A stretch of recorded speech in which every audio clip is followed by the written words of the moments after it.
Yes guys, welcome back to another Fantasy Football Fix YouTube video. My name is FPL Nacho and today's video we are looking at those top transfers going into Game Week 33. But importantly, those that also double in Game Week 34, as we do need to start prioritising those for our teams. Now as always, if you're new around here, please do consider smashing that subscribe button and as always, dropping a like on the video if you are looking forward to it.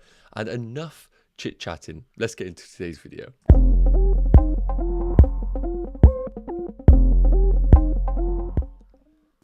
So first up, I wanted to touch on the two Arsenal midfielders that I really think are the differentials in the game right now. I think Bukayo Saka naturally is the most owned player, being on penalties and decent underlying numbers, but Havertz and Odegaard are the ones that are really catching my attention right now. So first up, why are we even considering Arsenal assets? Well, they have what I would deem a good home fixture against Aston Villa in Game Week 33. I think with Villa's defensive problems, Douglas Luiz also ruled out.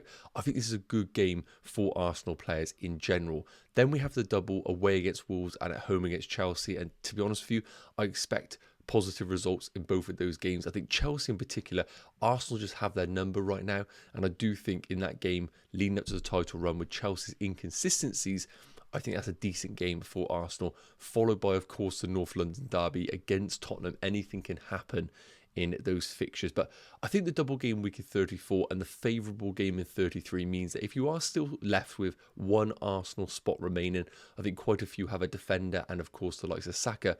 Going for one of Odegaard or Havertz is a bit of a differential. Is probably the route that I would go for. Now, Havertz is the one that's really catching the attention right now, mainly because of his price point being at 7.3 million. Underlying numbers over the last few weeks have been fantastic. These on your screens here are over the course of the season based on per 90 minutes. 0.38 expected goals per 90. Remember, Havertz now playing as the number 9, not in that number 8 role that we saw in the first half of the season. So his numbers have been a bit more improved over that time. And when we compare that to Odegaard's 0.2, Havertz is definitely the goal threat of the two of them. And in terms of actual output, goals per 90, we can see here, both Havertz and Odegaard are basically putting the output that their underlying numbers are suggesting. In terms of expected assists, no surprises whatsoever. Odegaard, mainly being the chief creator in this Arsenal team, is putting up the better numbers at 0.29, but Havertz isn't terrible at 0.15 per 90 minutes. So in general, I think Havertz at his price point is the one that I'm really interested by. Odegaard at 8.6 million is great. He's guaranteed game time over this period. But if I was to go for one right now, it's a little bit of a punt. I think Havertz is definitely the number 9 in this Arsenal team. And I think he could be a brilliant alternative player in that double game week against Wolves and Chelsea. The only thing that I will say is, of course, the game that they've just played against Bayern Munich, 2-2, means that they now have a really tricky away game in the Champions League, which is going to be wedged between the Aston Villa game and the Wolves game. Now, I'm not suggesting any rotation for Arsenal because they, of course, are in a title charge, but we could see some reduced minutes, especially from someone like Kai Havertz, where there are alternatives available like Trossard, like Gabriel Jesus. Whereas I think Odegaard's minutes maybe are a little bit more secure. But for me, Havertz is a brilliant differential over the coming game weeks. Now, talking about title contenders, there's another team that we definitely need to have our eye on. And that is going to be Liverpool right now. Going into the end of the season, they are one of the 3 teams that are vying for the title. And similar situation to Arsenal, I think a lot of people already have ownership in their main man in Mo Salah, similar to that of Saka at Arsenal. But I think most, if not everybody, has at least one more Liverpool spot available. And similar to Arsenal, Liverpool are a team that we definitely want to target right now. They have a brilliant fixture in Game Week 33 at home against Crystal Palace. And then they have a double game week in 34 away against Fulham and away against Everton. And even West Ham away, followed by in Game Week 35, is good. So Liverpool, right now, you can definitely look to buy your teams. You don't have to wait just for the double game week in isolation. And again, when we're looking at differentials, 2 players here that are really interesting, McAllister and Luis Diaz. Both very different price points, McAllister being the cheapest at 5.9, Luis Diaz at 7.6. But when we look at the underlying numbers, Luis Diaz is the man right now. 0.43 XG per 90. Compare that to McAllister's 0.1. There is a big discrepancy there. And you'd expect so with Luis Diaz always playing as that left side of the front three. McAllister, over the last few weeks, has been playing as the number 10. And we have seen an improvement in his underlying numbers from an XG perspective. But the one thing I would say is we have no guarantees where McAllister is going to play in this team. Sometimes could be a double pivot. Sometimes could be the lone 6. And equally, we could see him as that number 10 over the last few weeks. But in terms of consistent output, Luis Diaz is by far and away the more goal score threat in this Liverpool team. And in terms of actual big chances, you can also see that McAllister just isn't getting into those big chance opportunities that we saw at Brighton. 0.64 per 90 for Luis Diaz is really good underlying numbers. And in terms of the predicted points over the fixtures you can see on your screen, 18 points for Luis Diaz, 14 for McAllister. So of course, based on all that, Luis Diaz is the man to buy. However, we do have a lot to consider here. First and foremost, yes, Liverpool aren't in the Champions League, but they are in the Europa League. A similar situation. Thursday night, they'll be playing at home against Atlanta. Then they're playing Crystal Palace on the weekend, followed by Atlanta's second leg the weekday after. So a lot of fixtures coming up for Liverpool, and importantly, a return for Diogo Jota in that front three. We're also seeing the return of Trent and Alisson, but Jota's the one that really could impact the minutes of Luis Diaz. Yes, we might see Jota play down the middle, but we also could see Darwin Núñez operate off the left.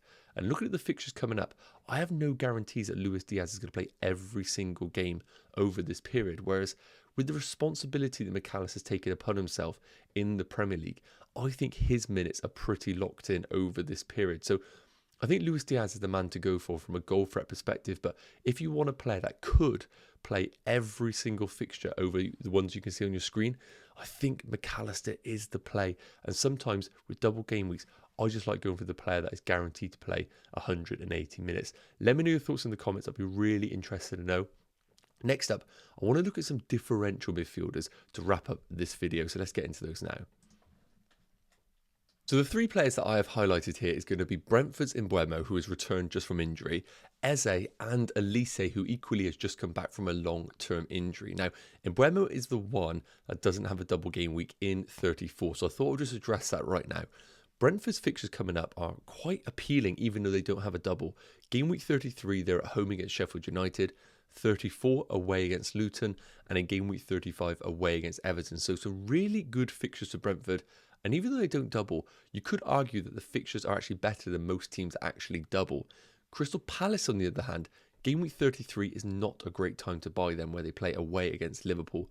But then they have a really favourable double at home against West Ham and at home against Newcastle, followed by a game week 35 fixture away against Fulham. So Crystal Palace are the team to target, but not necessarily this game week, whereas maybe some managers out there who are on the trip strategy of free hitting in game week 34 and wildcarding in 35. If you're looking for a 1 week punt, I think Mbeumo ticks all of those boxes. Now, we need to remember, he has been out for a long time, but based on the underlying numbers over the course of the season, his XG is fantastic at 0.55 per 90 minutes. But I do want to say that he was on penalty duty when Ivan Toney was suspended. So those numbers are slightly less in terms of open play XG, but they're still really, really decent. And in terms of his actual output, very much the same at 0.51 goals per 90. Again, not necessarily the biggest chance creator in this team, but now that Toney's back, him playing off the right-hand side, we could see those improved now that he's not being responsible as the main goal scorer in this Brentford team.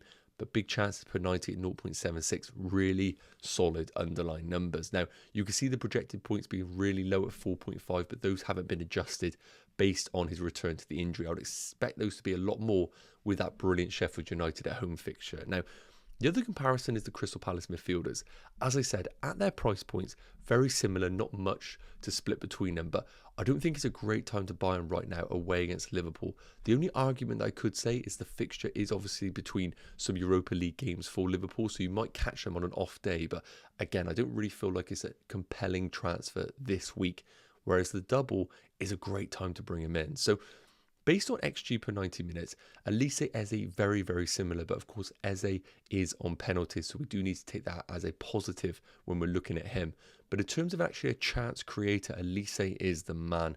0.46 XA per 90, which is expected assists, 0.19 for Eze. Big chances, very, very similar between the two. So in terms of buying a player right now, I think naturally everybody is going to go to Eze, pretty much guaranteed minutes. We're looking at a guy who's on penalties potentially in the team, and his numbers are good. But I think if you're looking for a real differential punt, Olise is that player based on these numbers. I think he is the high ceiling player. My only problem is with the new manager in charge, and he hasn't really had Olise at his disposal, I can't really sit here and guarantee you that he's going to play considerable minutes over the next 4 game weeks. And for that very reason, I think we just go for the safe option of Eze in that Crystal Palace midfield, unless we see game week 33 and Olise, who is really stepping up in this Crystal Palace team. In terms of Brentford, Mbeumo would only really be a transfer I'll consider if you're on the free hit 34, wildcard 35 strategy. But let me know if there are any other differential midfielders that should be in the conversation. Last up, let's take a look at these projected points and some captaincy chat. So taking a look at the game week 33 predicted points, Erling Haaland is leading the way on 8.4 projected points. But I do need to caveat this and say this. We spoke about Liverpool, we spoke about Arsenal. Man City are in the exact same boat right now. They are going to be playing at home against Real Madrid next midweek in a Champions League game, which is crucial for their season. And of course, Man City are vying for the Champions League and Premier League on both sides. But the game week 33 game is at home against Luton, and with Julian Alvarez only coming on for a few minutes in that Champions League game, I would be astonished if Julian Alvarez doesn't start the game at home against Luton. And then it begs the question, does he go for a Julian Alvarez Erling Haaland double, or will he bench Erling Haaland in that Luton fixture? We're not going to know that, but I will say there are some doubts over Erling Haaland's minutes going into game week 33, so just be a little bit careful about that. Mo Salah, the same argument, but because it's the Europa League, I feel a bit more confident on Mo Salah's minutes, and 7.5 projected points looks good. De Bruyne's a really interesting one. Missed out on the Real Madrid game due to sickness, they think, but he was on the bench. I expect him to get some minutes against Luton to get minutes back into his legs in preparation for the second leg against Real Madrid. So I think De Bruyne is a brilliant alternative captain if you want to go there. And the other players kind of speak for themselves. Saka at 5.9. Foden, who did go off injured, so I would not be considering him for game week 33. Luis Diaz, Tony, Isak as a differential. So those are the top projected points for game week 33. Let me know your thoughts in the comments, and that's going to wrap up today's video. Thank you so much for tuning in. Let me know if you have any questions. We will be sure to answer them, and as always, make sure you drop a like and smash that subscribe button, and I'll see you in the next one. Take care. Cheers.